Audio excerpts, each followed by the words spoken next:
Let me, let's see. It's supposed to be going live.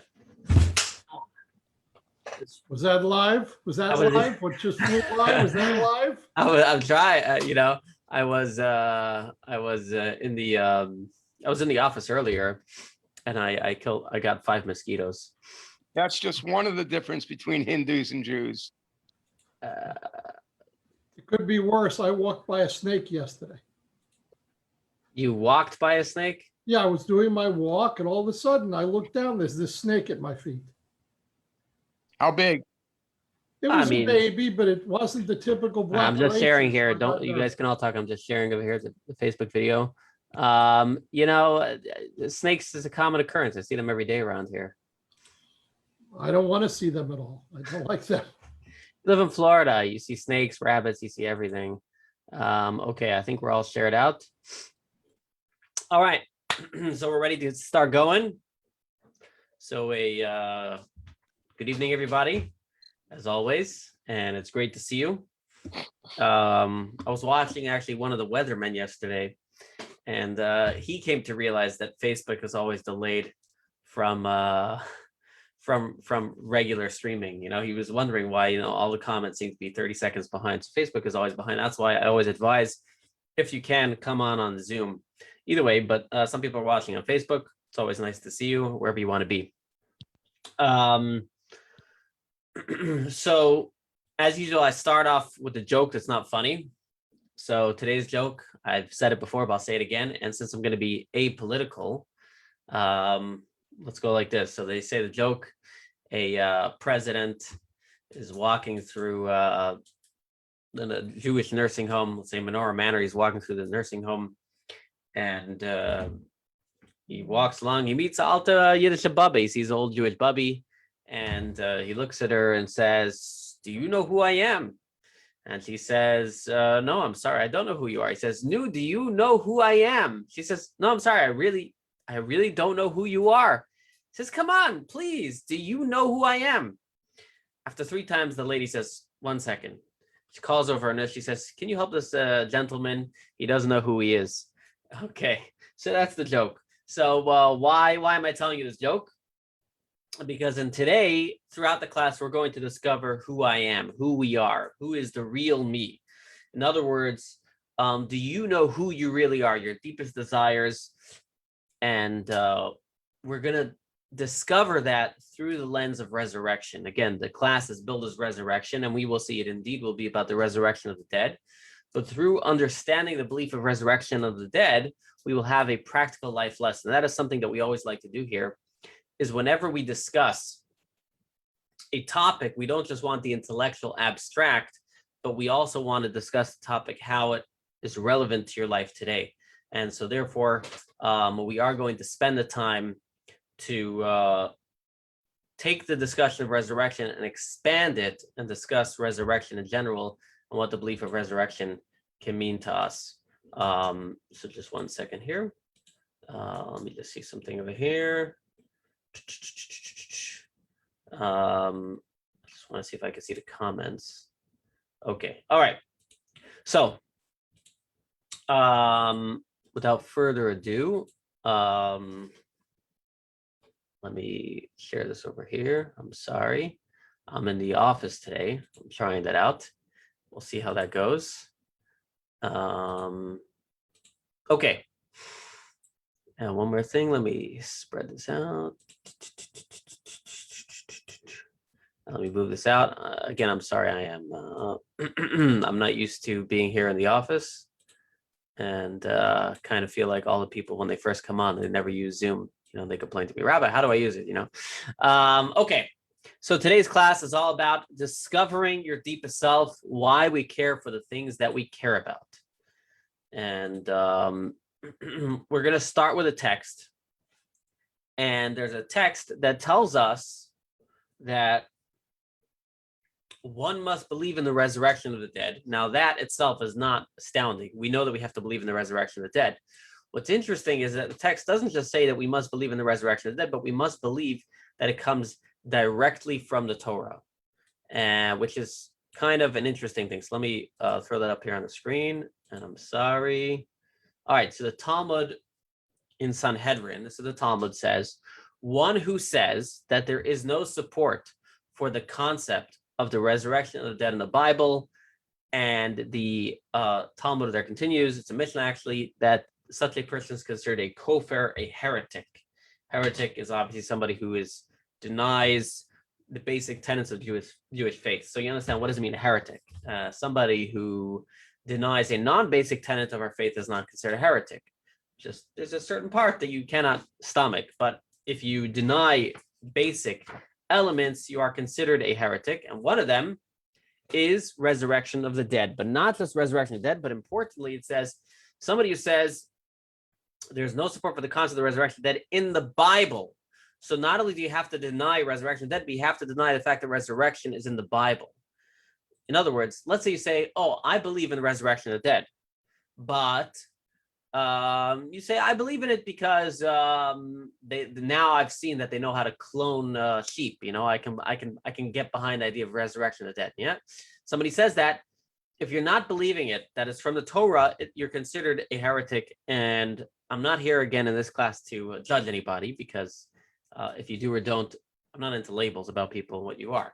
But we're going to study this idea, because this idea is going to present us a very, very interesting thing. In fact, let me put this up here on the screen. Let's take a look at, oh, I'm going the wrong way. Let's take a look at Rashi. Rashi says, clearly, one who says there is no support for the concept of resurrection of the dead in the Bible. The Mishnah speaks of one who denies the various scriptural allusions to the resurrection of the dead, taught later in the Talmud. Even if the denier admits that the dead will indeed rise, but does not concede that such a prospect is alluded to in the Torah, they are considered a kofar. So when we think about this for a moment, this really brings to mind a general question of faith. In other words, is it important that my faith be irrational? Obviously, the real definition of faith is irrational. But let's say, belief in God. Does my belief in God have to be irrational? Do I have to believe in God regardless of proofs or disproofs? I'll give you an example. Someone told me today, it's a really interesting example. Someone told me today that there was a news story. It's really interesting. There was a news story of a whale that swallowed up a fisherman. Okay, the guy's telling me the story. It happened in June. So a whale swallowed up a fisherman. I said, "Well, you telling me the story of Jonah in the Bible?" I'm saying, "What's going on?" He says, "No, there's a real story. You can look it up. You can Google. There was a fisherman who was literally swallowed up by a whale and spit out 40 seconds later." And he said, Rabbi, it's happened in Cape Cod, by the way. This guy was fishing for lobsters. When I say fisherman, not like fisher like this. He was diving, catching the lobsters. And so he said, "Rabbi, you should share this story with the congregation. It'll help them understand that maybe the story of this to me tells me that maybe the story of Jonah was not just an allegory, but it's a real story." And I said, actually, I'm an Orthodox rabbi. I always believed that the story of Jonah was a real story, not an allegory. And he said, "Yeah, I know. Yeah, that's probably what you believe. But, maybe there are some people who don't believe in the literal meaning of the story of Jonah. If you tell them the story, it'll help them believe in that maybe the story of Jonah is not an allegory, it's a real story." And he's actually not necessarily wrong. There may be some people who will take this story of Jonah being swallowed up by the whale, and they'll say, "Well, yeah, this fisherman being swallowed by the whale," and say, "Well, maybe you're right. Maybe the story did happen. Maybe the story of Jonah did really happen." And so the question is, would that be a problem? If I am believing in the Torah, if I am believing in a story of the Bible because I can have a scientific proof, is that a problem? Let's give another example. There's a movie that came out recently. Somebody actually on here sent it to me. It was called, was about the splitting of the Red Sea. They made a whole movie. I think it was mostly a Christian production, but they made a movie trying to look at archaeologically, did the splitting of the Red Sea happen? They were looking at the bottom of the sea to find, the chariots, Pharaoh and stuff. It's called Patterns of Evidence. Patterns of Evidence. I think it's a 2-part series. Now, what if someone says, I didn't believe in the splitting of the sea, but I watched this video, Patterns of Evidence. Now I believe. would that be a problem? So I guess what I'm getting to is belief based on seeing facts, is that a problem? What's a big deal? So I believe because I saw it, I have a logical reason now to believe it, and just if anybody has any comments on that, if you have any thoughts on it, please share. But again, as I always say, make your comments really quick. But if you have any thoughts on it, the question of faith, is it important that our faith be, so to speak, irrational, or is it okay if I believe it because of rational reasons? And again, we're getting into this discussion because it says in the Mishnah, if you believe in the resurrection for any other reason other than the fact that it says it in the Torah, you are considered a heretic. And the question is why? Why is it so important to believe in something because it says in the Torah? Specifically, why is it important to believe in the resurrection because it says in the Torah and not any other reason? Rabbi, Yes. can I just mention something? Sure. Personally, I think it's belief. That's the test. Belief without seeing. So anything else is. But thinking about the people that need proof to believe, how do you know anything that has happened except there hasn't been all the population of the world seeing an event? So somebody at a certain point had to believe without seeing. Mm-hmm. So how come you're believing this other part? Basically, you want testimony, and again, you're believing something you have not seen. So it really All right. falls apart. Yes. You're It getting falls to apart right away. right. That's You're getting to a good point, which is in general. Ultimately, people don't realize we employ a lot of faith in our regular day-to-day lives, because almost anything, unless you see it with your eyes, you're relying on others, you're believing in others. It's an unfortunate example, but it's an example now. Every time you walk into a building, you're relying on the builders that they are certifying it, and unfortunately, we see, nothing's 100%, but we everything we do, we have to believe. We wouldn't be able to get anywhere in life if we don't have a certain element of belief. But nevertheless, despite that, within our lives, we all have, so to speak, a threshold. If something meets a certain level of understanding or rationality, then I'll believe in it, right? So let's say, for example, I won't, if one person tells me so-and-so did a terrible, dastardly deed, I won't believe it. If 5 people tell me, maybe I'll believe it, right? So we all have our threshold of belief, but it's still a belief that's based on some rationality. Okay, that's what I'm trying to say. And so, obviously, anybody believing in resurrection is employing a certain level of faith. But one might say, well, I believe in it because I've seen them doing cloning or whatever. Somebody asked, where does it say in the Torah that you have to, where does it say in the Torah about resurrection? Is that your question? Where does the Torah, where does it say in the Torah that there will be a resurrection? I think we went through sources last week, in last week's class, I believe. We brought a bunch of different verses in last week's class. And I also mentioned that if you want to go on Chabad.org, search resurrection of the Torah, they have a lengthy page with a bunch of proofs. Some of them are from the prophets, but some of them are from the Torah. Okay, so in summary, before we move on to the next step, what we've said so far is we have a text that says one must believe in the resurrection of the dead and believe that is sourced directly from the Torah. And so our question is, why can't I believe in it for my own reasons? And this is a question which is a question not only important really in this context where it's clear, but it's a question that we want to ask ourselves in general. What's the big deal if I believe in something because there's a proof? Now, that doesn't mean to say that after you believe, you can't come on to any reasons. I'll get to that at the end. I don't want to. Still computer. Okay. So let's move on. And I'm going to skip these slides because they're not important. Okay. So let's get into something very, very interesting over here. And, I'll stop sharing for a moment.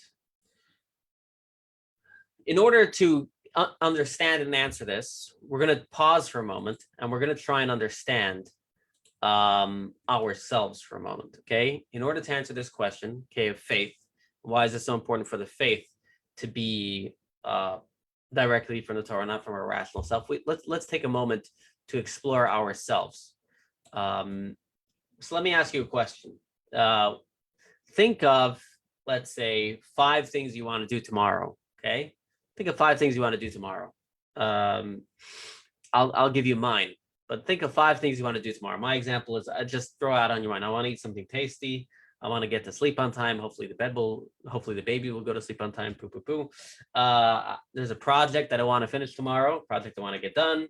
I want to visit someone. I need to visit someone in the hospital, and I want to play with my kids. Okay, there's just 5 things I threw off the top of mind. But think of things that, you know, you're thinking about your day tomorrow. Things that you want to do.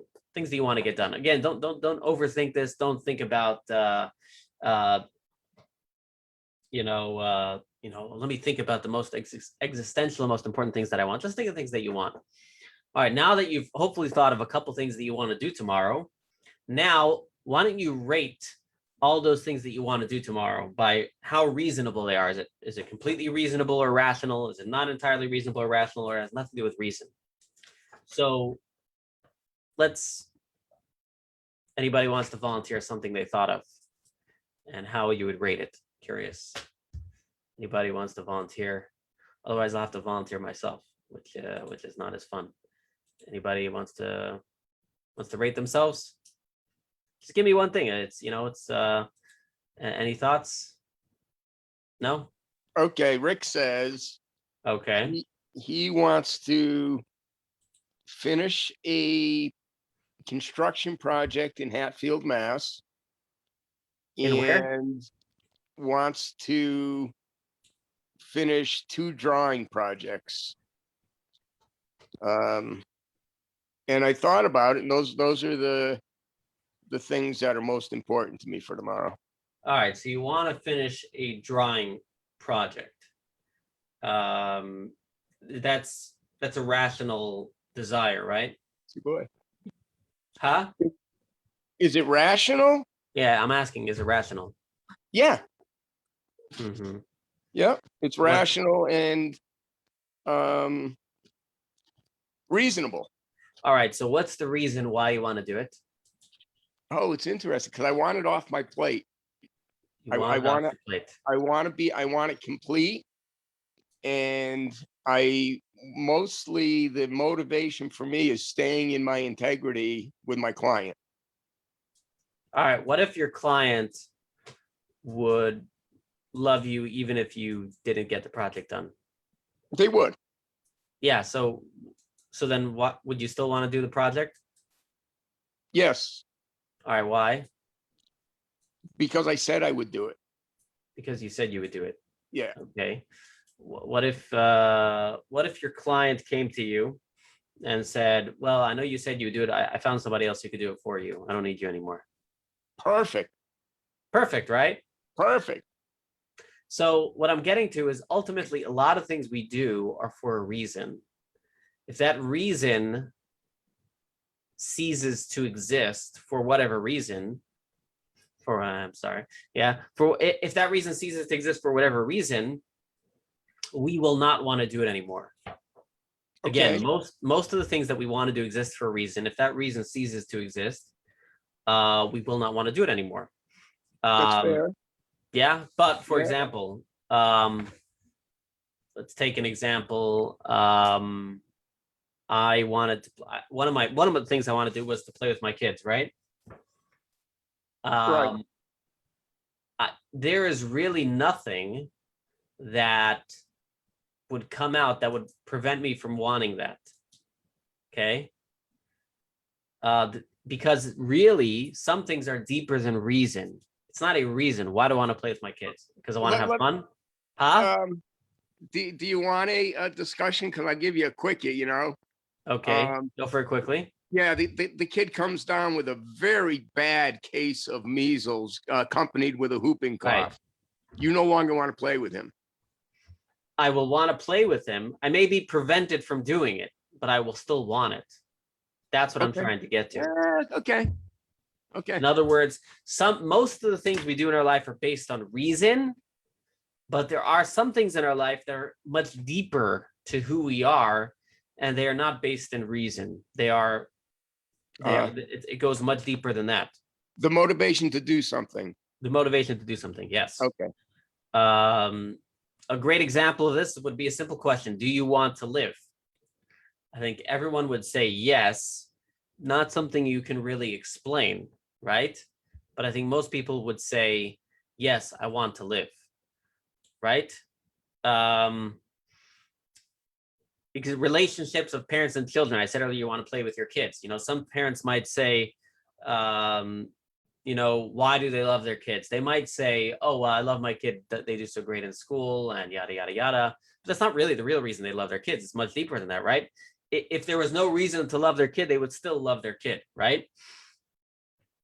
And so what I'm getting to is there are some things that matter to you because they are deeply a part of yourself. Let's take a job. Jobs really are typically about two things, either money or purpose. Now, the money, that's a technical reason. That could disappear and you may not want to work. Now, if your job also gives you purpose and that's deeply a part of who you are, then yes, maybe you would still want to work even if you're not making money anymore. So in our lives, a lot of times, there are things that we, so to speak, want deeply. And I think our souls are crying for it. But then externally, we have these rational reasons, and rational reasons sometimes get in the way of our inner core and reason for why we're doing something. And I always take the low-hanging fruit, the easiest example. A great example is food. The deepest reason why we want to eat food is because we need to be full. Why do we need to be full? Because we need to survive. We need to live. Living is a deep desire that we all have. But a lot of times the human body creates reasons for eating. I like to eat because it's yummy. I like to eat because it's tasty. And so we end up eating a lot of times food that may fill us and maybe externally looks like it's doing what we want, but actually it's doing the opposite. In some ways, bad food, lots of sugar, fills you up, but not really. Ultimately, it's going to affect your health later on in your life. And so in a sense, your rational desire for something can actually hide your inner desire and mess it up. Okay, that's similar to a parent who gives rational reasons for their love to their child, and they forget about their inner bond and connection, and then they get in a fight over something. That happens too, right? When you give reasons for why you love your child, then when there's problems with those reasons, then sometimes the relationship starts to get a little messed up. What I'm trying to get to is when the more in touch we are with our inner and deeper self, with the real deepest part of ourselves of why we want to do something, the better in sync we will be and the happier we will be. We see this all the time with Jews, right? A lot of Jews eventually come back to their Judaism. Why? For so many years, they were trying to find band-aids to fill their inner feeling of worth, whether it's pleasure or whether it's other religions and meditation and spirituality. But ultimately, those were not the real deepest part of themselves, which is their Jewish soul. And that's why eventually all those things start to feel empty. And when our inner soul, when our inner desires and our outer desires match, that is something that we call redemption. That's called a redemption of our soul. When your soul is set to have a full expression. Too often, we as human beings, our soul is in exile. Our soul is our deepest self, our deepest desires. And it's trapped because we're stuck with our outer desires. We're chasing things that ultimately don't really matter to us. And if we can cut through the noise and cut through the externality, we can reach the deepest recesses of our soul, and that is redemption. And this is something the Alter Rebbe actually discusses in the Tanya. So the Alter Rebbe, I'm going to show you, he says something very, very interesting. Let me put this on the screen. And again, if anybody is lost, don't feel free to let me know. So the Alter Rebbe says like this: there are two elements to the heart, namely to the soul's passion for God. Oh, so the Alter Rebbe brings this out, not just in, you know what, maybe I shouldn't share this yet. You know what, before I share that, I have to take it a step further. So let me give a couple more examples before I share you the Alter Rebbe. Another example is, let's say a lot of people, if you ask somebody, do you want what type of phone do you want? They might say an iPhone. They like the camera, right? But if, let's say, there's no iPhones around, they will go for an Android, right? Similarly, what shirts do you like? I like blue polo shirts, whatever, if they don't have any blue polo shirts, they'll wear something else. What type of food do you like? They like quinoa. If there's no quinoa, they'll eat kale salad. So all those desires are not the real part of you. And these two dimensions, the real you and the more external desires, exist in relationships. They exist in all our relationships. And if they exist in our relationships, they also exist in our relationship to God. So let's give an example of a spouse. If you have two people that are married, if the focus of the spouses, the husband and the wife, their connection, if they focus on the rational reasons for why they're married, then inevitably fights will come up. Why? You live 24 hours with somebody, they're always going to do something, whether it's intentional or unintentional, that you don't like, right? If the relationship is based on the rational, there's going to be so many things that will come up that will create friction, okay? But if the relationship is based on a inner and deep desire, you feel this is your soulmate, we are going to live, till death do us apart, or whatever they say. If you can have that relationship with your spouse like you have with your child, then that's a relationship that can last. And the same thing is with our relationship with God. There are numerous reasons I can come up with why I want to have a relationship with God. I can have a relationship with God because he's my life, because he takes care of me, or because I'm scared of him, because he can punish me. Whichever way, whichever your flavor, we can come up with many rational reasons for why I believe in God. Or I can come from an intellectual perspective. I could look at the world and say, intelligent design, how could the world be here? There must be a God. Or I can look at the Jewish people and say, wow, the Jewish people, they've been around for so long, there's got to be a God. Whatever reason. But in reality, if your relationship with God is based on the reason alone, then that is the external part of the relationship. Just as if in a marriage, you would like your spouse because of the conveniences of whatever it offers you in life. Or if you were to love your child because they excel in school. If ultimately our relationship with God was based on the rational, then it's going to have a lot of friction as time goes on. Because reasons always come and go. Reasons always come and go. There can always be something that will hinder that reason. Let me show you this. Now let me show you the text of the Alter Rebbe. So the Alter Rebbe says, there are two elements to the heart, namely to the soul's passion for God, an external one and an internal one. The external dimension is when the heart is impassioned at thinking of God's greatness. So you'd say, wow, Rabbi, I'm spending time thinking about God's greatness. A passionate flame of love is ignited when one thinks deeply into such matters. The internal dimension is at the core part of the heart, buried deep down, a feeling that is far beyond reason, a feeling deeper than any thought process can conjure. This deeper dimension exists in worldly matters as well.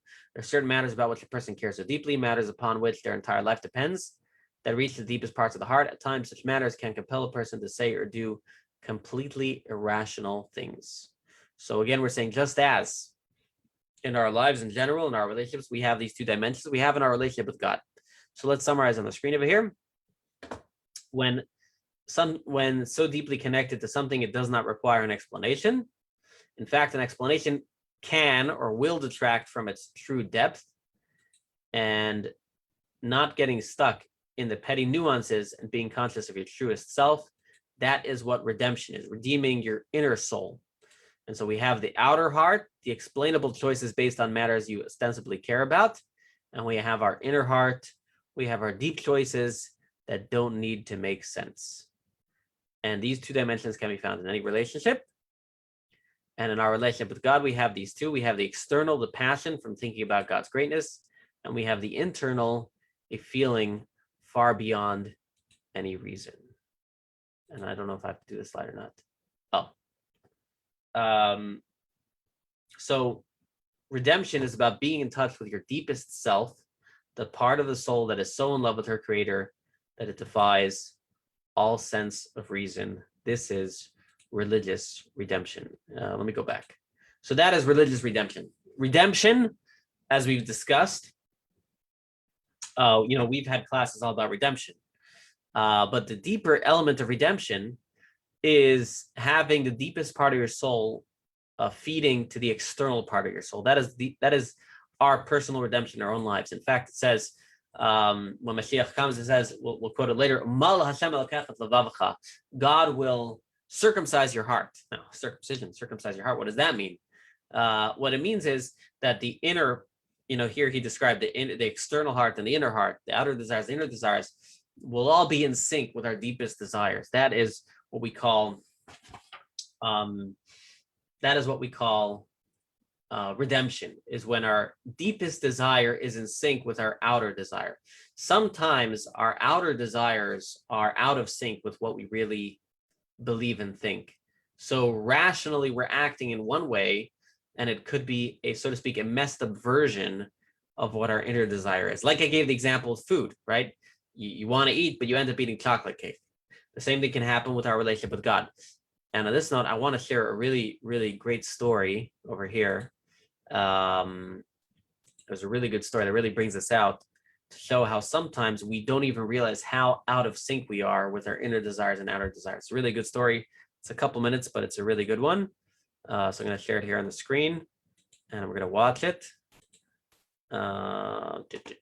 This is Rabbi, I forget his name, it's Rabbi at Stanford University. This is Rabbi, so let me play this. I forget his name, it's Rabbi at Stanford University. Rabbi, I can't hear it. Can you hear it? I forget his name. It's Rabbi at Stanford University. Are you able to hear that? Thinkers and rabbis. Yes. Oh, I can't hear it. Can you hear it? Okay. He's a genius. Stanford University. Are you able to hear that? And for many years, Yes. Oh, he I gave can't a hear it. Can you hear Talmud it? class. Okay. He's a genius. If you can't hear, let me know. No, you can't hear? And for Hebrew University, Yes. Oh, he gave a Talmud unmute yourself. class. Tell me if you can hear it. If you can't hear, let me know. No, you can't hear? Can you hear me, Rabbi? I can hear you. Yeah, we able to hear that? Everything went haywire for the last. Can you hear me, Rabbi? I can hear you. Yeah, we able to hear that? I'm looping. Everything went haywire. Can you hear me right now? Raise your hand if you can hear me. I can hear you. Yeah, I can hear you. I'm looping. Okay. Can you hear me right now? Raise your hand. Stop and start. I can hear you. Everything is okay. Can you hear me right now? Raise your hand. Stop. Been that way for about 2 minutes. Maybe log off, log back on. Raise your hand. Stop. Been that way for about 2 minutes. If it's looping, that's weird. Is anybody else is looping? Raise your hand. Stop. Been that way for about 2 minutes. If it's looping, that's weird. Is anybody else looping? What's going on? Yes, it's looping. What do you mean? What do you mean it's looping? If it's looping, that's weird. Is anybody else looping? What's going on? Yes, it's looping. What? Keeps on going. Twice? Now it's good.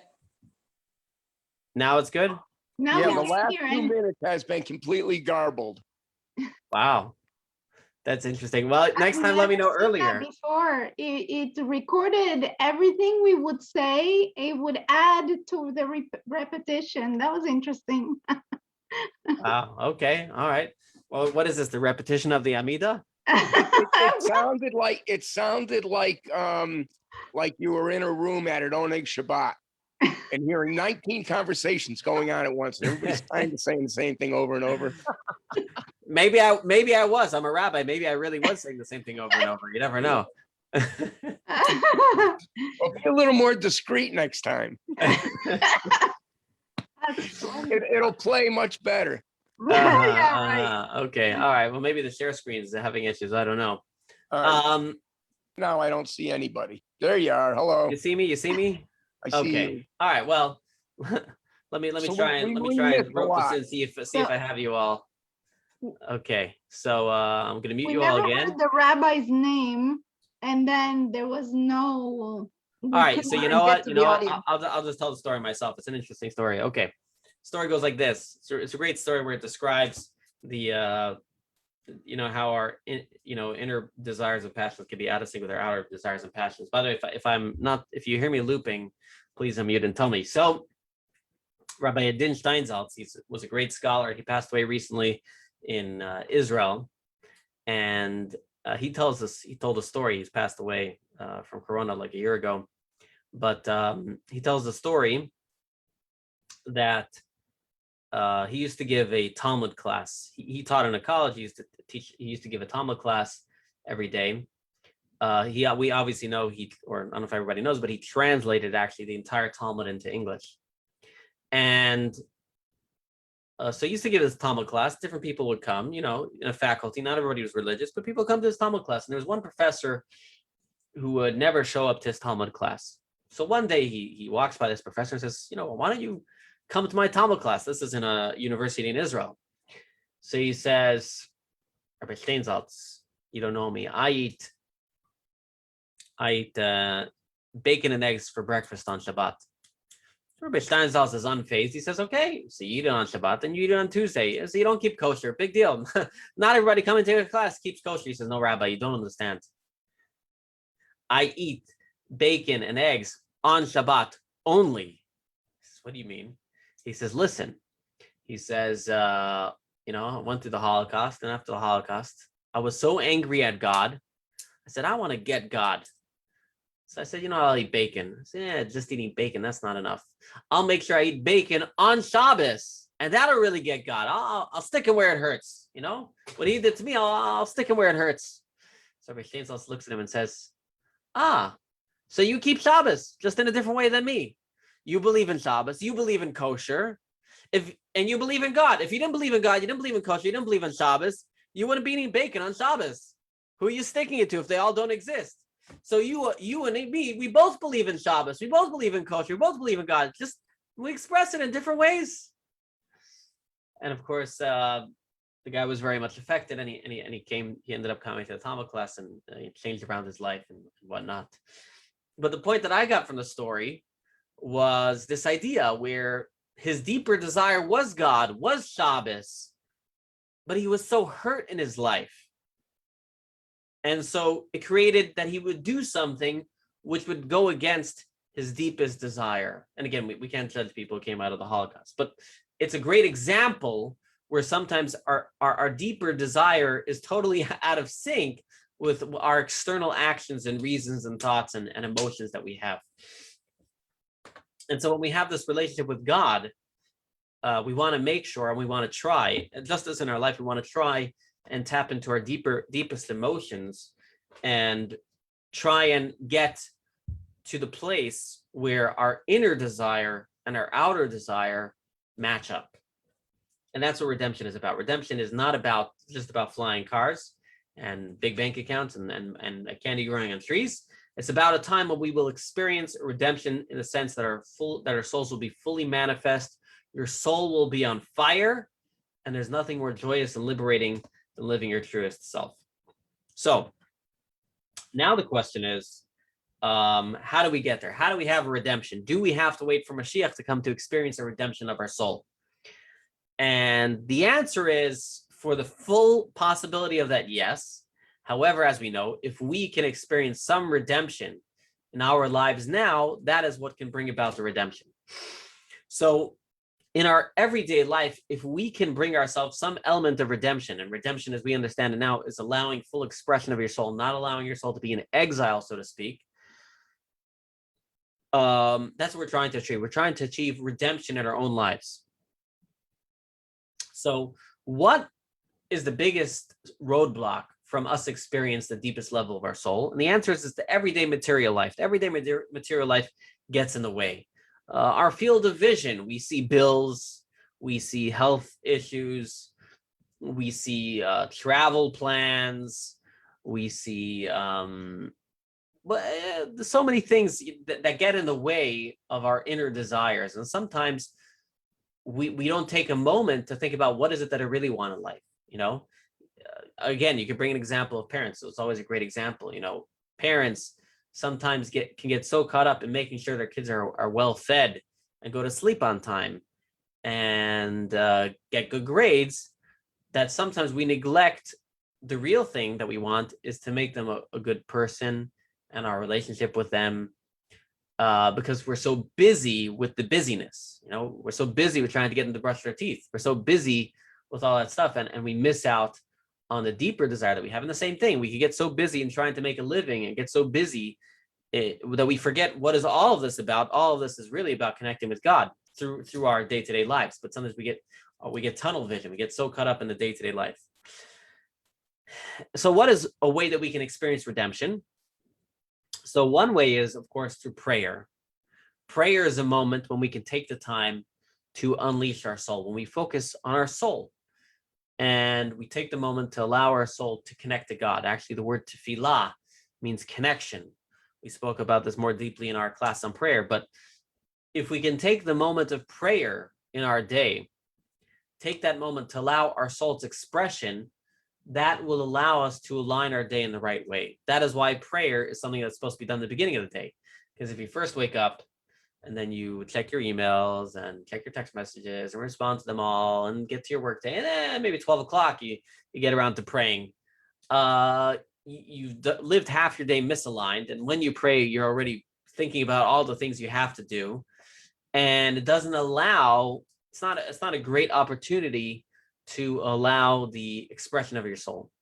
So that's one idea the Alter Rebbe has, is prayer. Prayer can allow us a moment to experience the unbridled soul, to allow the soul to illuminate our lives and hopefully channel the rest of our day in a way that our day is aligned with our soul. That would be redemption in your life, when you're living each moment with the deepest sense of purpose. And if you can do that, you'll be a happier person, because you feel true to yourself, you feel true to who you are.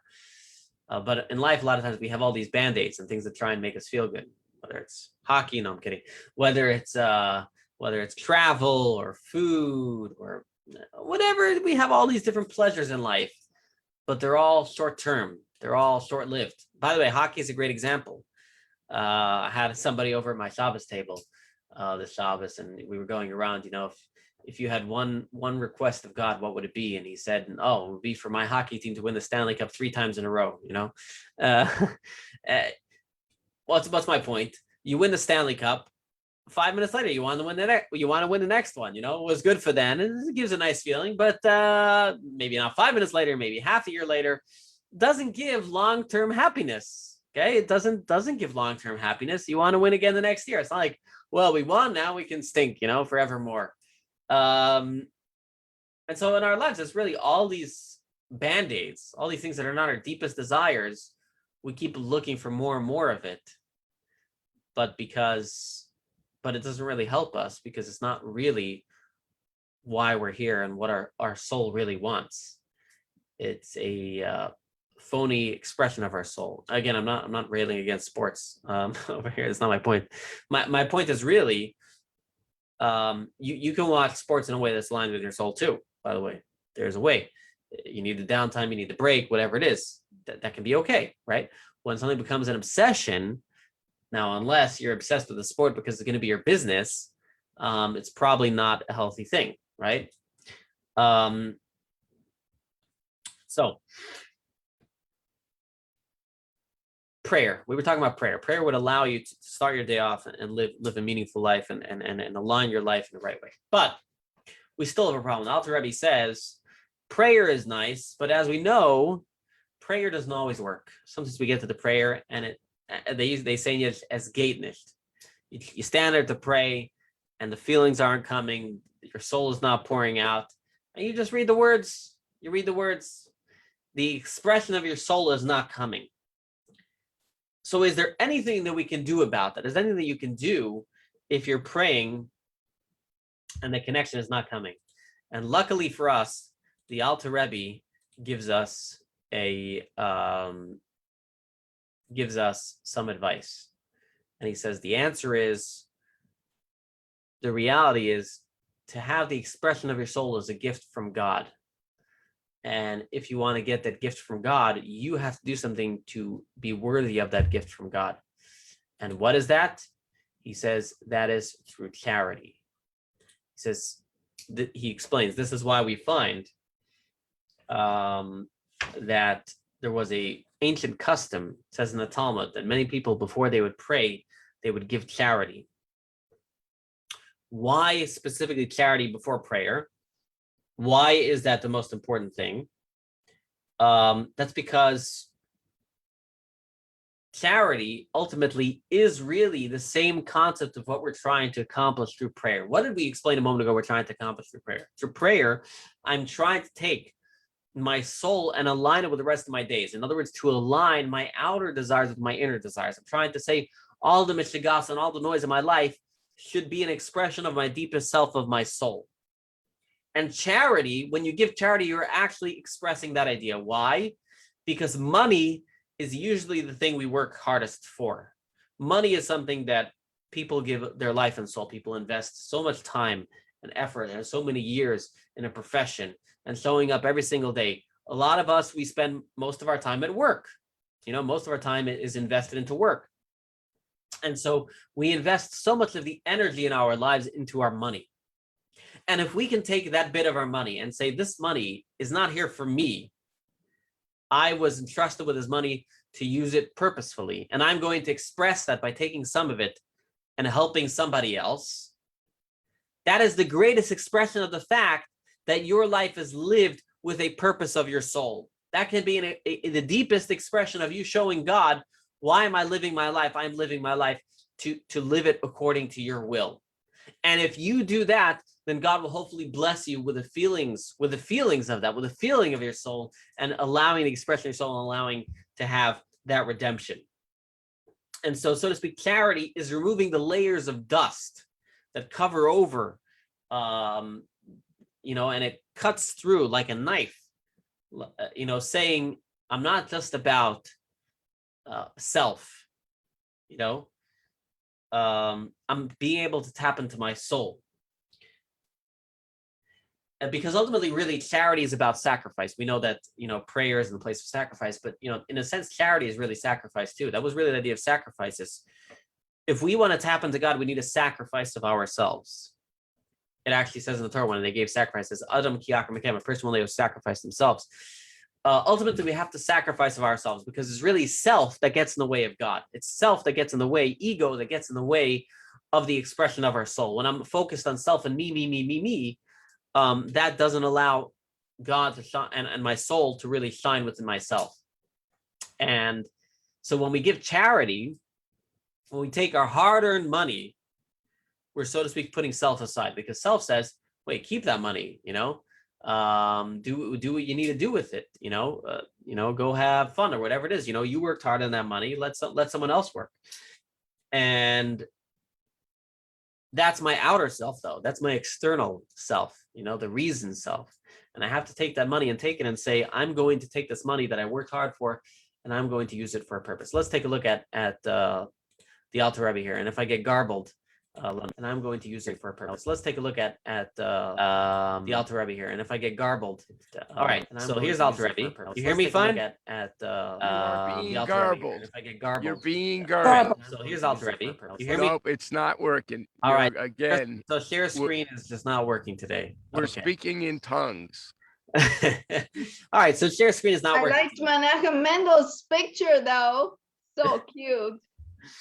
All right, so sharing screen is not working. So I'll just have to tell it to you what it says here. I'll read you from the Alter Rebbe. It says like this: the redemption is accomplished through the giving of charity, especially by those in difficult financial straits who do not have much. When such people give, so I just want to point out what he's saying is, when you give, when you're in a difficult position, that means a lot more. And I would say for those who have more money, I always like to say, give a little bit more than you're comfortable with. That's really what charity is about. When you give a little bit more than what you were planning on. For example, it says everybody has to give 10%. Imagine you give 10.5% of your income. But it has to be a little bit of sacrifice to get out of our ego. But let me continue. When such people give, they give away their very life quite literally. Even more specifically, if the money is the fruit of a person's own labor, it is impossible that the person did not on many occasions invest themselves completely to the very core of their being in acquiring that money, as is the way of the world when doing business. So when a person donates the product of that hard work and gives it away with joy for God, the soul is thereby redeemed from captivity. The innermost part of their soul that was previously trapped in the clutches of negativity is now redeemed by this act. All right. So what we presented here. Oh, got it. Okay. That was the mosquito. Okay. So what we've presented here. Oh, let me read one more. Let me read one more text. No, actually, I won't read it. Okay. So what we've presented here is, and I'm going to try share screening one more time, and you tell me if it's coming out garbage. Screening one more time. And you tell me if it's. I can't see your thumbs. You'll have to unmute yourself. Can you hear me fine? Coming out garbage. Screening one more time. Yes or no? Hear me? Garbage. I'm gonna try this one hear me more fine? time, One 12 more time. times. One more Yes, time, no. 12 times. Garbage. I'm gonna. Okay, so it didn't work. All right, so I'll give up on that. Okay. I'm starting to like this. I was don't know, trying. I it was has trying to. I was something trying. of it. Now I've learned a way to speak in tongues, though. I've finally learned it. Okay. How funny. Okay. So to summarize, what we've discussed today is that there's an external part of our soul and an internal part of our soul. There's the rational things that we have, and there's the deepest feelings of our soul. And that applies to many relationships, and that applies, of course, in our relationship with God. Being in touch with your deepest self, the part of your soul that is so in love, that is so in love with God, that's religious redemption. And a practical way to get in touch with that is prayer.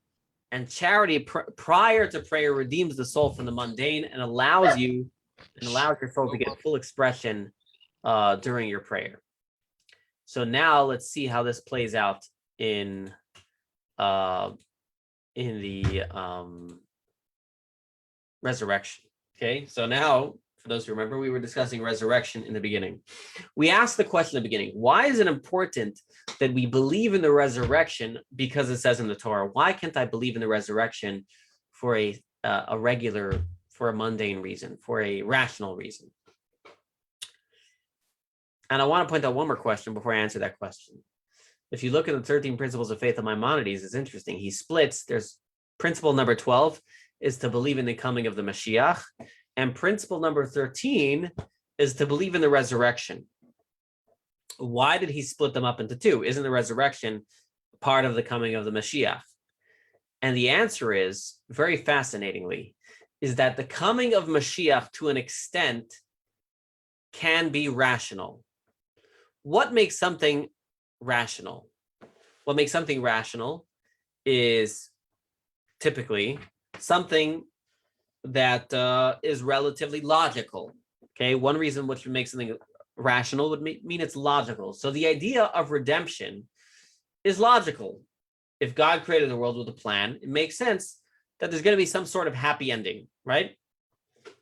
Secondly, the idea of redemption has precedent. God redeemed the Jewish people from Egypt.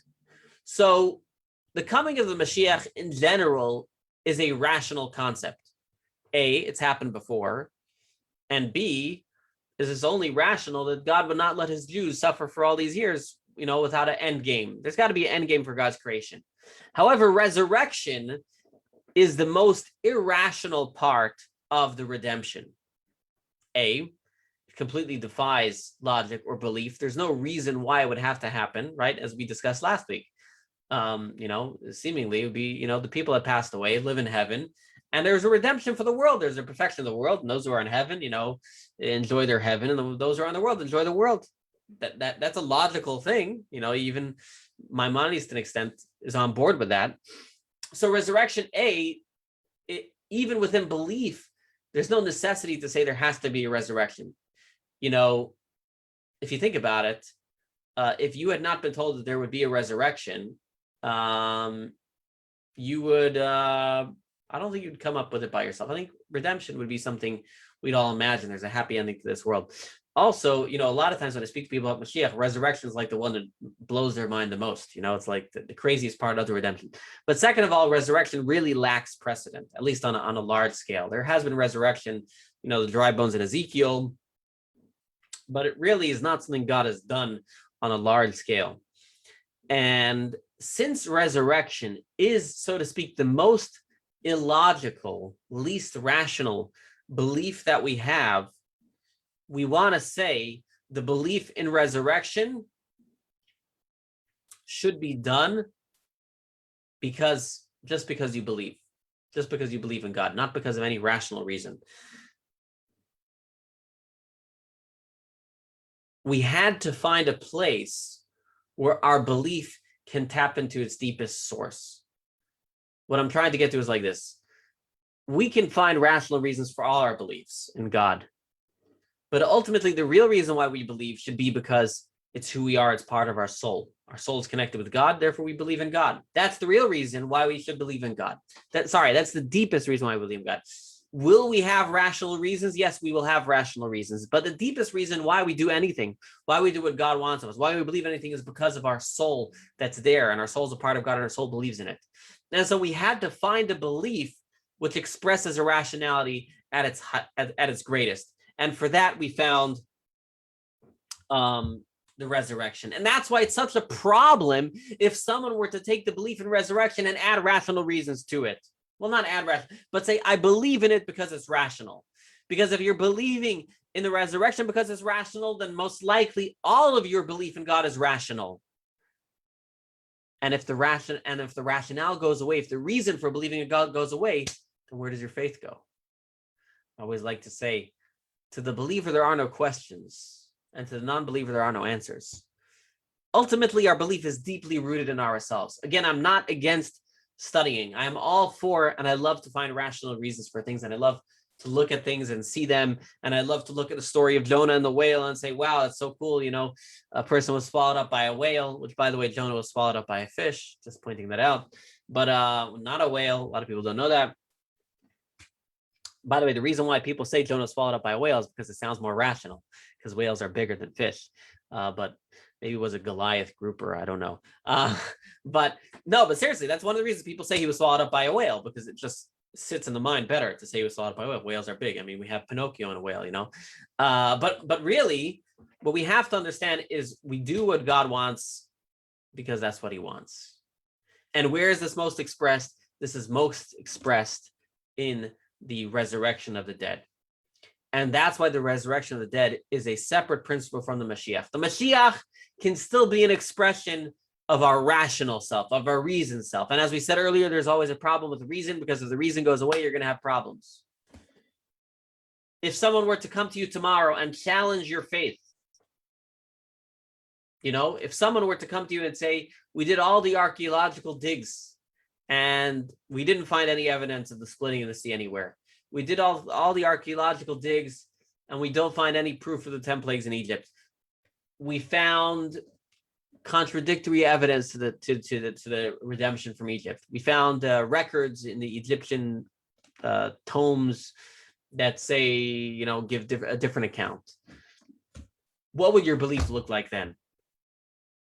And to me, I try to get to a place where my belief is belief. It's rock solid. And rational things are beautiful. I like them. I enjoy them. But that's not the reason that I believe. The reason that I believe is because that's my true self, and that's how I feel about it. And it's the truth. And you see this amongst Jews. Why do so many Jews, you know, Judaism is one of the things, you have atheist Jews. How do you have an atheist Jew? You know, he believes or he doesn't believe. Or you had that story earlier they gave with Rabbi Steinsaltz and the Jew who wanted to eat bacon on Shabbos. You know, it's clear we have that deep-seated soul. And again, I'm not against the rational part. And in fact, this is not for a discussion for now. It's a lengthier discussion. I think we discussed other times. The reason why we bring in the rational in our faith is because that's what God wants of us. God wants us to engage all parts of ourself in our Judaism. God wants us to involve both our believing self, our faith, but he also wants us to involve our reason and logic. He wants us to engage all parts of our soul. That's why he doesn't like just blind faith. But that doesn't take away from the fact that ultimately in the deepest element, it's really about our soul, and it's about our soul having expression. And that's really what it's about. What we try to reach to in our Judaism and our faith, there's a belief deep within our soul, and we try and allow our soul to have expression in our day-to-day lives. In the rational, yes, we'll have rational reasons. We'll have reason and logic, but that should be aligned, and it should be an expression of our soul. And if anything comes our way, it will not shake our deep-seated faith. And I'll end up with a story that really brings out this idea. And so you can all go watch the game. So the story goes like this. This is a story of the Baal Shem Tov, but it's not actually a story of the Baal Shem Tov, it's a story of the Baal Shem Tov's father. So the Baal Shem Tov is obviously a very holy person. And the Baal Shem Tov was probably born to a very holy father. And so the story is told, how did the Baal Shem Tov's father merit to have a child like the Baal Shem Tov? And it says that the Baal Shem Tov's soul is supposed to come down to this world.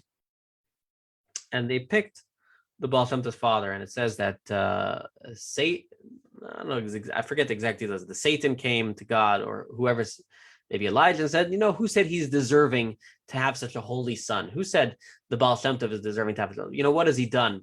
And so they pointed out, look, this man is a poor man, but he's so hospitable. He helps out a fellow Jew. He helps everybody. He hosts people. He's such a person of chesed, a person of kindness. And but Satan or Allah, I don't remember exactly what they said, but who said he's really kind? Maybe his kindness is convenient, it works out, he likes it. We need to test his kindness. And so it says Elijah volunteered, he came down to this earth, and he showed up to the Baal Shem Tov's father for Shabbos. But how did he do it? He didn't show up as Elijah. He knocks on the door, in the middle of the meal, Friday night, and he's dressed smelly and stinky, and he walks into the house and he says, are you having a Friday night meal? However we talking, not exactly, he was brash and coarse, and he would drink the soup and slurp all over. He would, they would put a big pot of food on the table for everybody. He would finish it all. And he didn't even pretend to be religious. He showed like he didn't even pray. So, the Baal Shem Tov's father couldn't even say, oh, look, he's, at least he's a holy guy. At least he prays. He was just the most disrespectful guest you'll ever have. And Shabbos day, same thing. He slept in the morning. The moment the meal was ready, he'd jump up and he'd eat all the food. And then he'd ask for more food, and they have to keep bringing more food and more food. Just the most horrible guest ever. And at the end of Shabbos, the Baal Shem Tov's father says, thank you so much for coming. We were so glad to have you. We're so excited to have you over for Shabbos. And then Elijah reveals himself, and he says, I was Elijah. I'm sent down here to test, and you're going to be blessed with the son of the Baal Shem Tov. Why am I telling you this story? Because what were they trying to test him? They were trying to test, is he doing the mitzvah of achnasat orchim? Is he doing the mitzvah of welcoming guests because it's a mitzvah of God? Or is he doing it because it feels good? Is he doing it because it feels the right thing? And so he had to be tested with the most horrible guest, with the most difficult person, to see, is he doing it because this is the right thing to do, because God wants it of me, or is he doing it because it feels nice? And he could have very easily kicked him out of the house and whatnot. And again, I'm not telling you should have people abuse you, and we can have a discussion about that. That's a whole nother story today. Should you have people abuse you? But we're trying, what the lesson of the story is, am I doing something just because I like it? But what if when it's difficult? What if when it's hard? It's easy to give charity when it's easy. What about when it's hard? It's easy to do hachnasat orchim when it's easy. What about when it's hard? It's easy to be nice to people when they're nice. What about when they're not nice? Again, there's always going to be a discussion of boundaries. We can have the discussion of how do we mix that. But at the end of the day, we have to go step out beyond ourselves, step beyond our ego. Because if everything we do is about rational, because it fits, because there's a reason, it's still about myself. What we want to make sure is it's really about an expression of the deepest element of our soul. So thank you for coming here today. And hopefully we'll all watch the game as a deep expression of our soul. I'm not going to, I don't like hockey, but hopefully we'll all, whoever it is, it'll be a deep expression of soul. Whatever you're going to do now, try and make sure it's a deep expression of soul. Make sure you wake up in the morning, you give charity, and you pray, and make sure it's a deep expression of your soul. And appreciate that you came out here despite the game or whatever it is, and enjoy and go Bolts, right? Bolts, lightning. Very good, Rabbi. All right. I'm learning. Okay. All right. Thank you, Rabbi.